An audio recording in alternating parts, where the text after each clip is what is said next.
everybody. This is going to be, I'm living out the Bible study tonight right now. You just don't know it. So I'll bring that up when we get there. Good evening, everyone. How are you? How are you? We'll have a new prayer list to go out, but while I've got hello to everybody online. I don't even have my phone hooked up. I'll find everybody here in just a second. So I hope everybody's doing well tonight. It's a beautiful evening. So, I'm going to turn this guy down. We've got Tammy Bleckler. She had her surgery, I believe, yesterday. So I hope Tammy's doing well. Ruth is with us. Fred Christ is with us. Maybe a few others. So if you're with us, say hello. For those of you that are with us online. And in the midst of all the fun we were just discussing with messengers, I forgot to promote and announce a very, very important time in September. It's when all of our Baptist churches work together to raise up money for missions right here in Illinois. A lot of the new church starts, mission pastors, a lot of different things come with the Illinois Mission Board. If I remember correctly, Western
better put us back on live.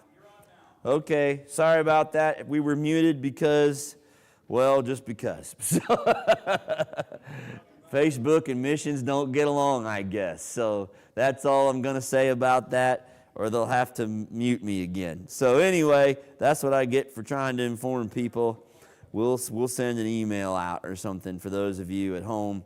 Check your email and it'll have all the information.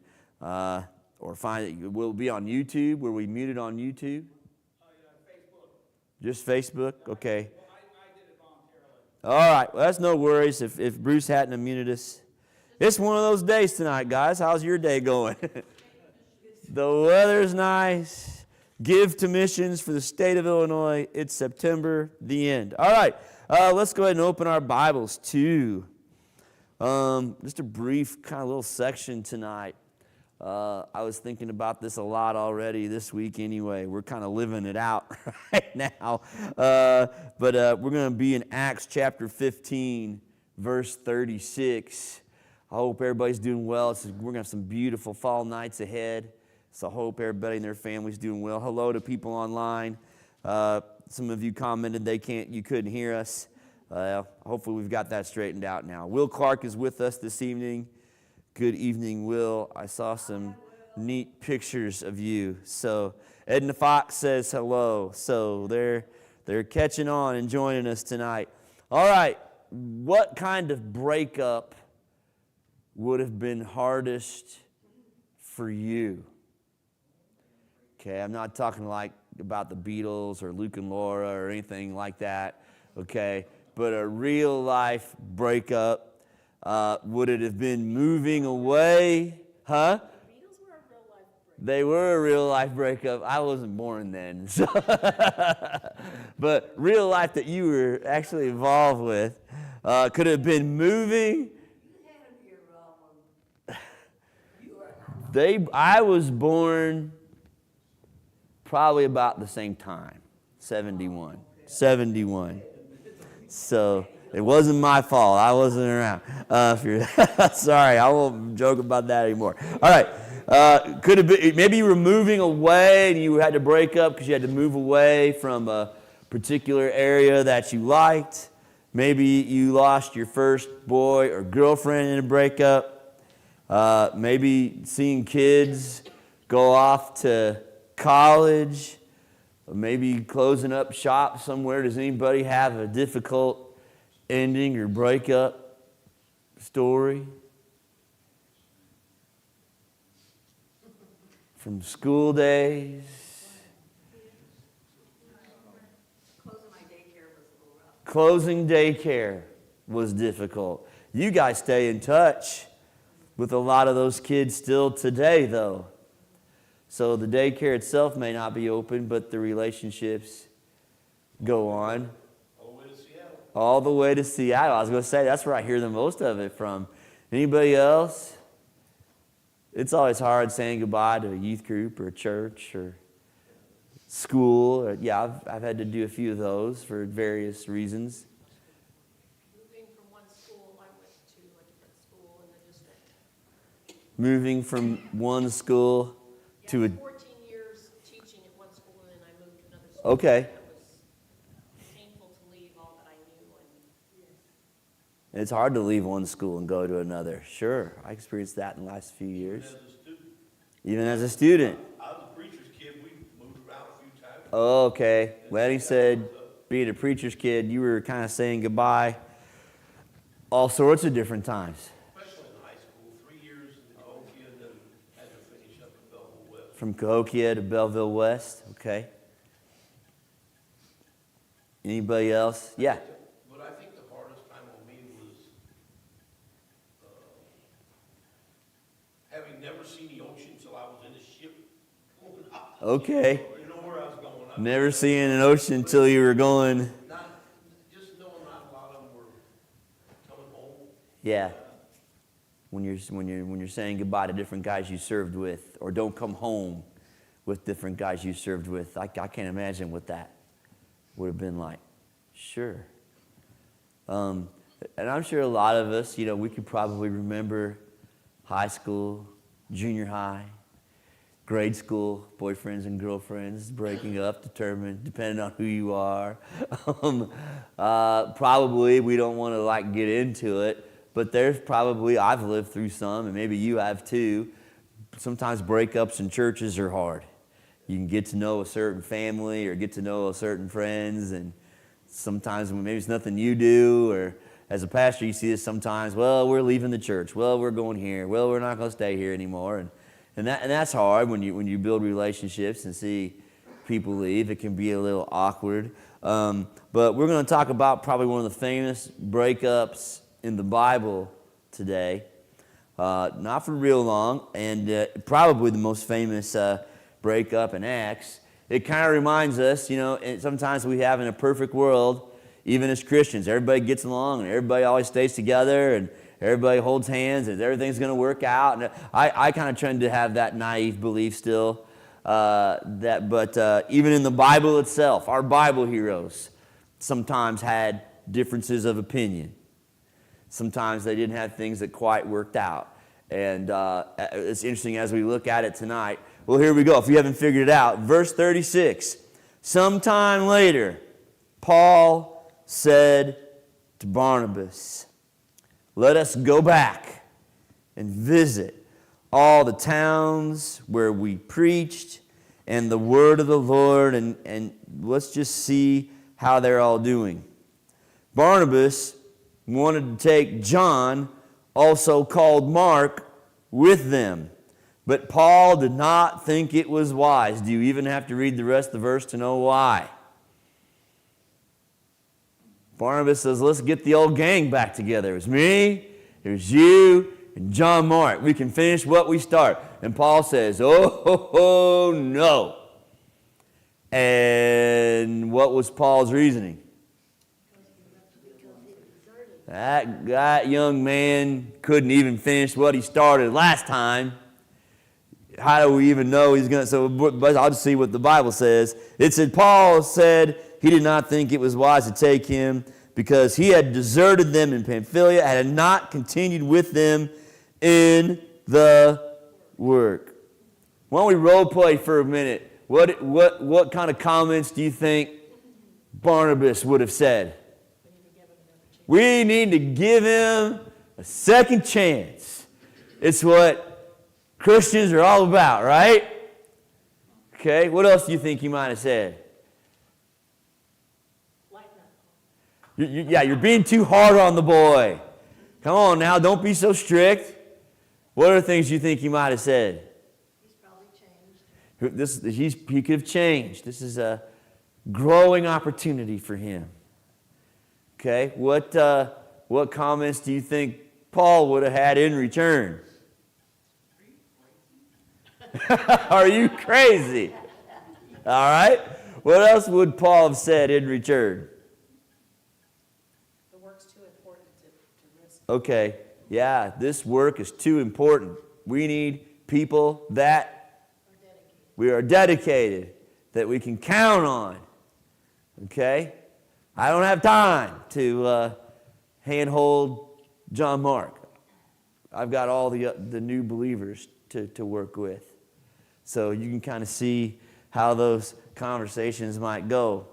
Well, they had such a sharp disagreement that they parted company. Barnabas took John Mark and sailed for Cyprus. But Paul chose Silas and left, commanded by the brothers to the grace of the Lord. He went through Syria, Cilicia, and strengthening the churches. Okay? Here we go. Which person would you have sided with and why? Paul, I read the rest of the book. Paul, because I know how it ends. All right? Anybody else? Who would you have sided with and why? I lean a little more toward Barnabas, the fact that we all mess up. We all need a second chance. And part of their job was to disciple along Okay. John Mark. We need to continue because that's just an example for the other folks. Yeah, you're going to mess up. It's okay. We're gonna Okay. Ellen says Barnabas, because that's our job, to disciple and show grace to others, most of all in our ranks. And considering who Paul was at one time, Okay, You know. interesting. I mean, what did John Mark tell us? It was nothing. He wasn't going around. Yeah, hey Paul. Christians. Yeah, look at your past. It's nothing compared to what John Mark did, but you still get to go. Interesting. It shows both their personalities. I think Paul was a matter of fact, get it done, this is what we have to do. And I think Barnabas was more the mentor, come along, let me help you. It really does show. With them. Yeah, Tammy said it, Trenda said it shows the different types of personalities. You have Paul, get it done, there's a right way to do it. And Paul's got a little bit of, I don't know if this is the right way to say, he's pretty stern. I mean, this is the way we do it or hit the road. I mean, how many of you have met somebody like that? How many of you are that? Okay, that's what I'm going to get. Yeah, this is how we do it. And if you can't get on board, see ya.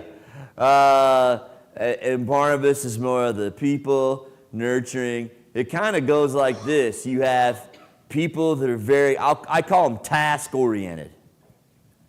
They love a challenge. Let's get the task done. Here's the 3 steps that we've got to do.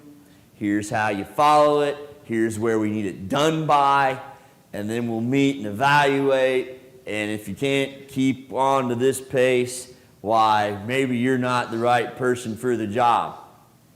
And then you have the people person that's like, great, you have a task. But we also have, some people focus on the destination and some people focus on the Journey. Yes, but what kind of relationships are we going to make? What good does it do to meet all these tasks if we drive everybody crazy? What relationships are we building along the way? What if somebody can't meet all these meetings and all these objectives because their mom passed away or because they lost their job? Or we gotta take these things into consideration, because what motivates Paul is the task.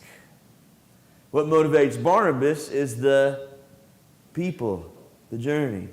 Now, here's the $1 million question. Are you ready? Which one's right? Yeah. Dale, go ahead. I was just going to say, Barnabas could have said, well, what if Jesus had taken that attitude to Peter, What if Jesus would have taken that attitude to Peter? towards Peter? Okay. And the other thing is, when you say which one's right, something they taught us in the military is that you've got your people person, they call them a 9-1, and your task person who's a 1-9, and that neither one of them are always correct or can always work. There has to be a blend. Okay. Dale said in the military they have two types of people. He's already confusing me with the numbers. You can tell right away which person I am. People in the mission. Yeah. You have some leaders that are the people leaders. You have some people that are the task leaders. And wouldn't you know it, neither one of them are right 100% of the time. I think you need both types. Why do you need, Christine and Dale said both, you need both types. Why? If everybody was a Barnabas, then maybe nothing would really get done. Okay. And if everybody was a Paul, then you wouldn't have the love and compassion that the Okay. church should be showing. If everybody was a Barnabas, we'd be sitting around hanging out and nothing would get done. But if everybody was a Paul, what would happen? You wouldn't have the love and the relationships. Okay. You wouldn't have the love or the relationships. Well, you need the people that are very bold, go out, give the gospel, do Yes. that, but then you also need the mentors who disciple. Yeah. You need the people that are bold. Their different personalities can go along with evangelism. The Paul, to get things done. Let's bust down the barricades. Let's bring the message hard. Let's bring the message firm. Let's go. No holds barred. And you kind of need the Barnabases, the disciplers, to kind of come up and do the follow-up and put their arm around them and kind of follow through. Yeah, I think the church kind of says both. One of the funny, I've heard a different version of this story, and it has to do with when Jesus kind of comes back. He's resurrected, and he meets with the disciples in the secret room. And only John has this story that happens several days later as Jesus is making his appearances for lots of different reasons. Disciples go back and fish, remember this? And Jesus kind of appears to them on the shore. It's like the good old days. What are you guys catching? And everybody's like, nothing. Throw your nets on the other side. And then finally, Peter realizes it's what? It's Jesus. And what's he do? He jumps out of the boat and starts running towards Jesus. And I think it was Mike Yaconelli that gave this talk. So what did everybody else do? They're rowing. Peter's running. Woo, it's Jesus. Everybody else is rowing. And he says, you know what? God bless the rowers. There's some people, they're like, woo, it's Jesus, let's go. Let's hug it out. Let's relate. And there's some people going, well, you got to row the boat back or we're not going to have, Peter and Jesus are going to have this nice fish moment, but only if we get the fish there. So thank you very much. So God bless the rowers, right? You have rowers and you have the runners. Can anybody else think of two other characters in the Bible? You had a very task-oriented person and a very heart-oriented person. Mary and Martha come to mind. Do you remember that story, Christina? Well, Jesus was going to their house, and Martha was cooking and cleaning and getting everything ready, and Mary was just sitting and listening to what Jesus was talking about. Yeah. Not doing any work and irritating Martha. Yeah. Martha was getting the dinner ready, setting the table, and where was Mary? There at the feet of Jesus. And Martha's like, Jesus, you need to tell her to get here and set the table. And what did Jesus tell her? Mary's where she's supposed to be. Mary's where she needs to be right now. Yeah, two very different sisters. Just for fun, how many of you are the Martha or the Pauls I love a good task. Let's go. Let's set the goals. Let's get down to business. A few of you. It's okay. It's all right. Who are the rowers? We got to get this job done. A few of us. Okay. Anybody else? The Barnabas. Oh yeah. I think I've already told you. I love meetings and we'll do okay. But, some people in business meeting, okay, do we get this done? Do we get this accomplished? I'm the one, is everybody okay? Did anybody get mad at anybody? Are we all happy? Are we all, did anybody, you can imagine me being in a business. Yeah, but I think both people are necessary. What does that show you about how God uses various types of people? Well, this was no surprise to God. He knew this was going to happen, and he knew these two personalities, what Okay. they were. So he used this, again, as God always does. He uses the situation for his glory. You go this way, because they come back together later. Yeah, Double, they do. it doubled the teams. Yeah. Double the fun, double the missions. Yeah. And they, Like they always taught us in the Sunday school training, they multiplied, they didn't divide. they multiplied, they didn't divide. They multiplied into two teams, they Yeah. didn't divide the one team. Yeah. Yeah. It reminds me of a church in First Baptist of Little Rock, and they split. And one was the First Baptist of Little Rock is very traditional, and the one that split off from them, they are very contemporary, or they were back when it happened. And both of them grew Yeah. after that. So, I mean, it's not always a bad In the past, Trenda said there's a church in Little Rock, you get a contemporary, you get a traditional, and they kind of broke off and both ended up growing. You just never know. I just think it kind of tells me, and again, I'm still that idealistic, but if we all just hold hands and pitch in together, but Lanny, We're not singing Kumbaya. we're not singing, oh, that's what I was going to do later. Trenda's not going to sing Kumbaya with me. I feel like there's a little something missing. Lanny says we're missing something, so okay. Well, you're a pastor, and you've been a pastor in other places. Yes, I have. Before you ever accepted that position, what did you do? I was a youth leader You was a youth leader. with kids. Before you accepted that position, what did you do? I was in college. Yeah. You prayed about it, though. Yeah. Oh, yeah. Yeah. Oh, I see where you're going. Yeah, and that, I don't see no mention of prayer. We know that Jesus spent a lot of time praying. Yes, we did. And they didn't learn from that.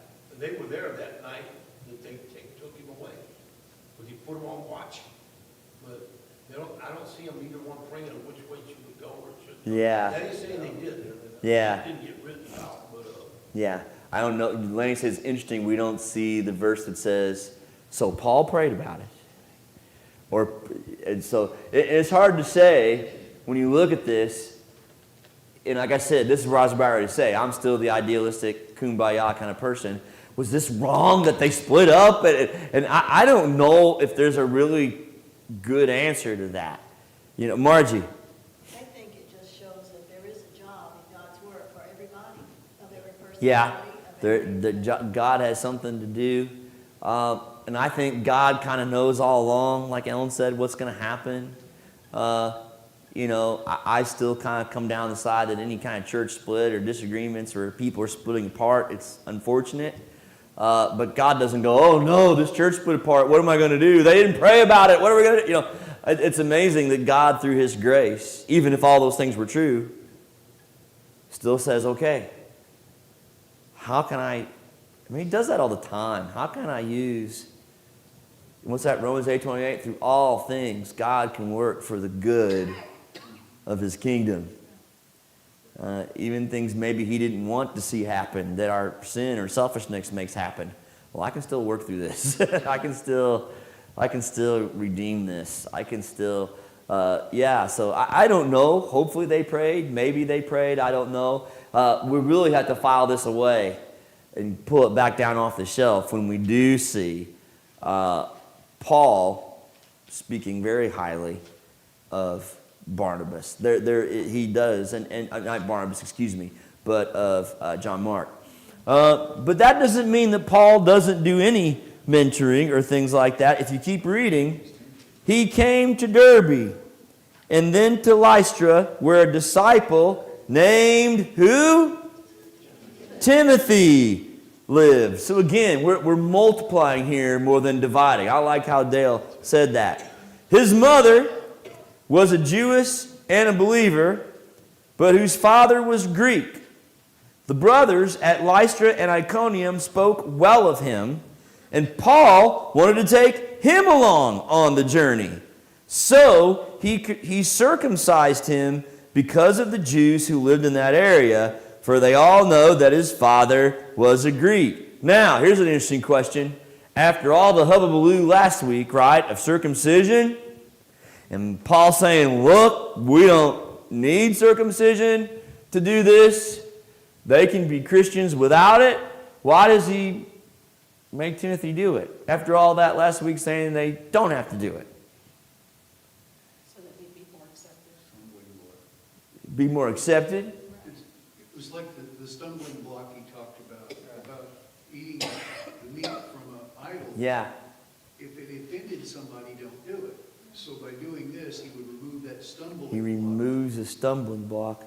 Who remains to be a lot of their audience? The Jews. And I think it's somewhere in Corinthians, Paul, and I know you have to kind of be careful with the application of this verse in this day and age, but looking from Paul's perspective, what did he say? I will become all things to reach all people. Now, again, let's rein that in context. You're familiar with that comment. What did he mean by it? But he would want to present the gospel in a way Yeah. that the people could understand and it would fit in with their culture. What are the ways I can present? What are the ways I can be responsible? What are the ways that I can reach out to certain cultures? And Timothy isn't just going to be some guy that hangs around. He's not the summer intern, right? Not to put down summer interns. God bless them. Some summer interns do more than anybody. But you get my drift. He's not supposed to be low on the totem pole. What's God's ultimate plan for Timothy? He's going to lead churches. Yeah, plural. He's not very old. I mean, God's going to put him in a position. He's not, I guess what I'm trying to say is, yes, Paul makes the argument, hey, not everybody needs to be circumcised, but God bless him, Timothy is not just anybody, right? There's a special thing that he's called to do. As a leader, you kind of have to think about that sometimes. You know, what kind of role am I trying to set here? What kind of examples do I have to make? I really have to watch myself, you know, because, you know, when you're a leader, people look at you in a different way. Sometimes people expect more of you, right or wrong. And Timothy, if I'm going to be able to, and I always studied Timothy a lot. I'm not as young as I used to be. But, you know, when you start ministry when you're 20, you know, and you're having to work with adults sometimes as much as kids and stand up in those business meetings when you're not very task-oriented and say, you know, we need a van to go to camp. And, you know, how are you going to relate to those adults? How are you going to show that you take them seriously? How are you going to show that they can trust you? I think all these things kind of fall into Timothy's lap a little bit. And especially to reach the Jews. And I will become all things to all people. And they traveled. And by the way, what was his background? Timothy's background. His mother was involved in his life, or Christian probably already. Mom was a Jewish believer. What's the dad? No, that's all it says. But you can kind of make the assumption that what? Probably not a believer. He's probably not a believer. And again, yay for the ladies, because she's the one holding on to God, bringing up Timothy. Actually, she and grandma are big, so moms, grandmas, biblically, you guys play more of a role than you can ever imagine in your kids and your grandkids. But in that society, who had to kind of get more Who would they associate Timothy more with, is what I'm saying. Because, I mean, men were seen as the head of the family.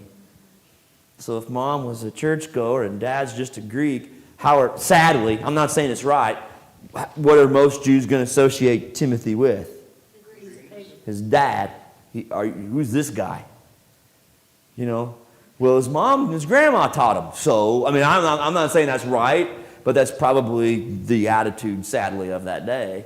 And so Timothy has a little extra work to do to show, I'm not who my dad is, which would be a real interesting situation. Anyway, they traveled from town to town. They delivered the decisions they reached by the apostles and the elders in Jerusalem for the people to obey. So the churches were what? Strengthened in the faith and grew daily in numbers. What can our church learn from this story? Short one tonight. Just a little small section there. Missions. We're back to missions. What about it? Well, I don't know how many might have read the Illinois Baptist today, but I was alarmed. Okay.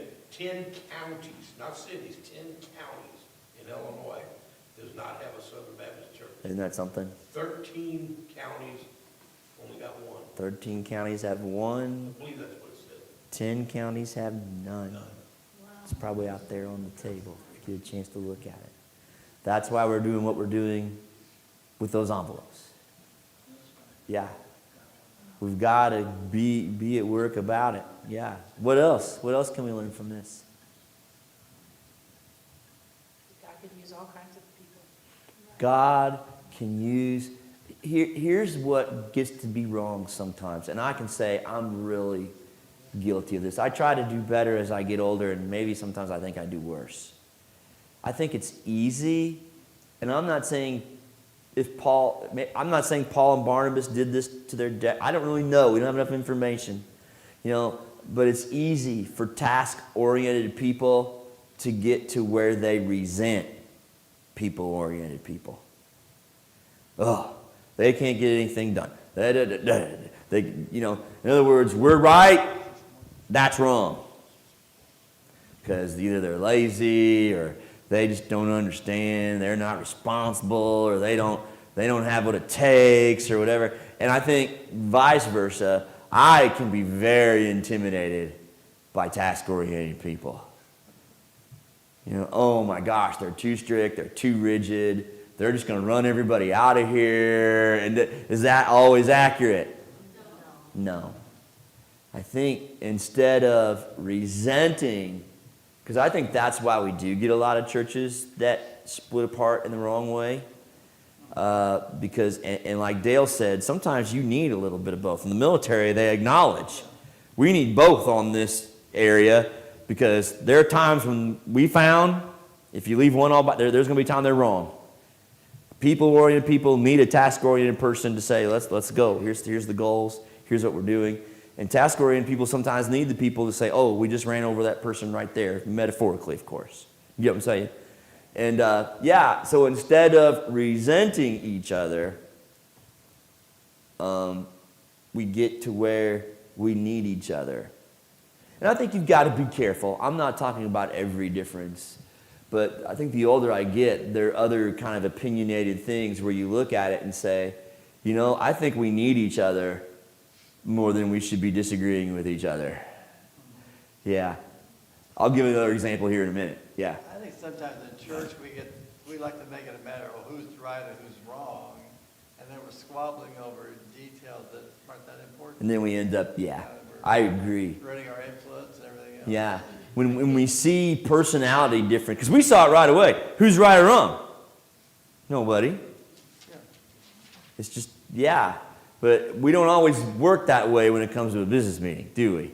Or some other situation. Yeah. I think we forget that whatever person we are, whatever we do needs to be done in love. Yeah. And we forget that. Ooh, yeah. Didn't Paul himself say that somewhere?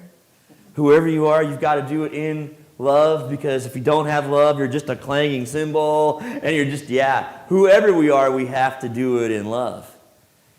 And absolutely. Here's another difference I find a lot, you know, especially in the area of missions. You know, we've just got to go. We can't be serving people. We can't be social justice. We can't do this. We just got to tell people the gospel. Okay.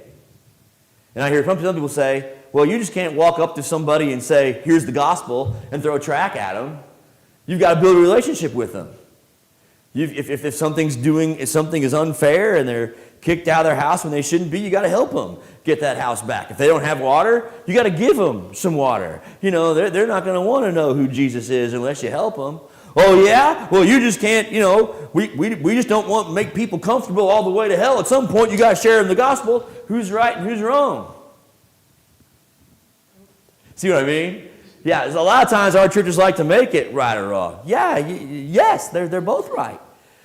You need to get in there and help people. You need to meet needs. You need to find justice. You need to take care of people. And you need, to some point in time, tell them it's all done in the name of who?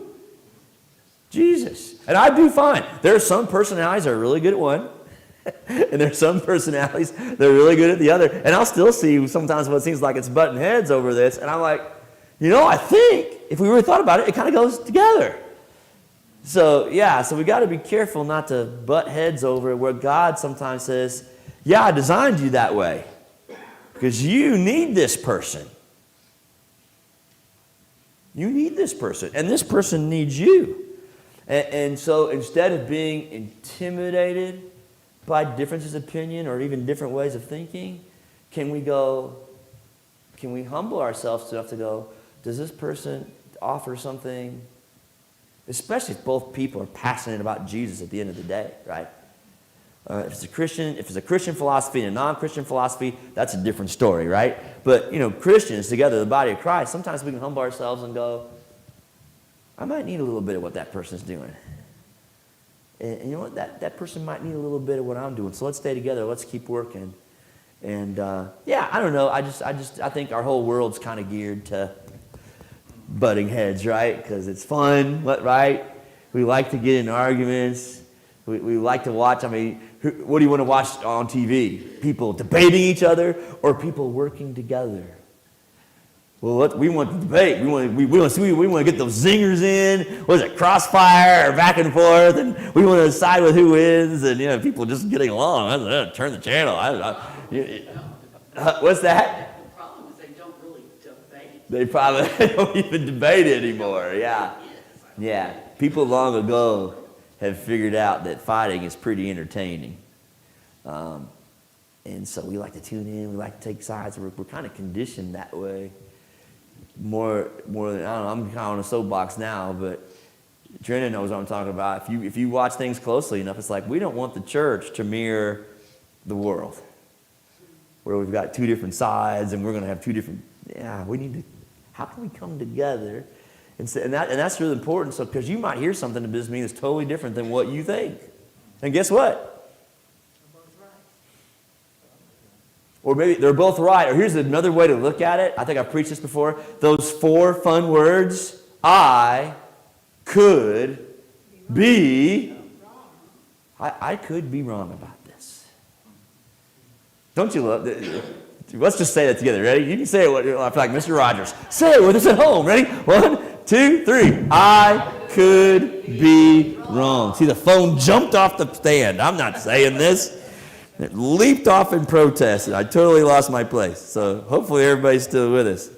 So, all right. Oh, my goodness. It fell off and fell apart. I've lost everybody online. Yes? I'd gone to a business meeting once. I had my mind made up. I was going to vote. Okay. But then when I sat there listening to the discussion, I thought, I think I need to change my vote. Okay. Yeah. And we should be open. Yeah. I think Roy, thank you. I think that's the key. Do we go in open enough to say, maybe I should listen here? Or do we just go in saying, well, come on, Barnabas. He abandoned us last time, and that's it. Case closed. Or come on, Paul, you're too rigid. You know, and we already have this is the way it is. And do we go in open and say, okay, God, well, maybe, and Ray, you found out, well, I wasn't right. Yeah. Okay, any other comments? Yeah, I think it was going longer than I thought here. Thank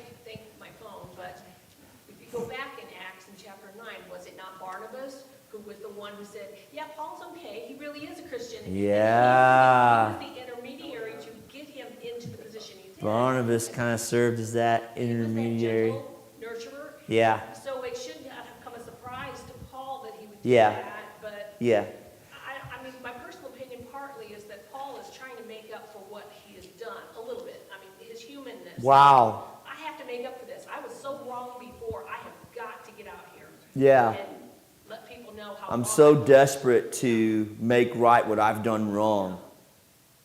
This has to get done. Yeah, when you really, and that's another thing, when you really can put yourself in somebody's shoes, you can go, oh, I see why they feel that way. I may not still agree with them, but you know what? I can respect them a lot more because I know I can get an idea where they're coming from. I can understand. I think I've preached this before. It's always good to understand before wanting to be understood. Some people say you're not going to be understood unless you understand where the other person's coming from. Doesn't mean you have to agree it, but I think it would do us well to understand it. Oh, well, yeah, Paul had this. No wonder Paul's so driven to get this right. You know, look what he's gone through. Look what, you know. Yeah, a lot of different things there. So I don't know. That's that. I don't want to get on any more soapboxes. But next week we'll talk a little bit more about Timothy, Lydia, and some other things. We still got some shipwrecks and things ahead. That'll be good. We've got another prison sentence ahead. So a lot of fun things still coming up. But yes, Lanny is right. The whole part of this is, you know what? If all we do as a church is worry about who's right and wrong, what doesn't get done? Nothing. Yeah, the no mission. We can lose sight of the mission. And thank goodness. That's why I'd like to think that there was some praying. There was some work, because we know they do come back. It's not like they never talk each other again, and, you know, it's church reunion, and Barnabas and Paul are like, oh, there's that guy, you know. No, we know they come back together. We know they find some ways together. Now, I'll give them some benefit of the doubt and say they were able to see these things. They were able to know these things. They were able to learn these things because God's using them. And they are seeking after the Holy Spirit. I believe they are praying, even though it may not be spelled out there, because we see God still moving forward. Yes, Margie? Sometimes it's easy to look at how a person handled a situation and be critical of it until you're in that situation yourself. Yeah. Margie said a great thing. It's easy to be critical of how someone else is doing something or handling something when you've never been faced with that before. And then when you're faced with it, you realize, oh yeah, now I know.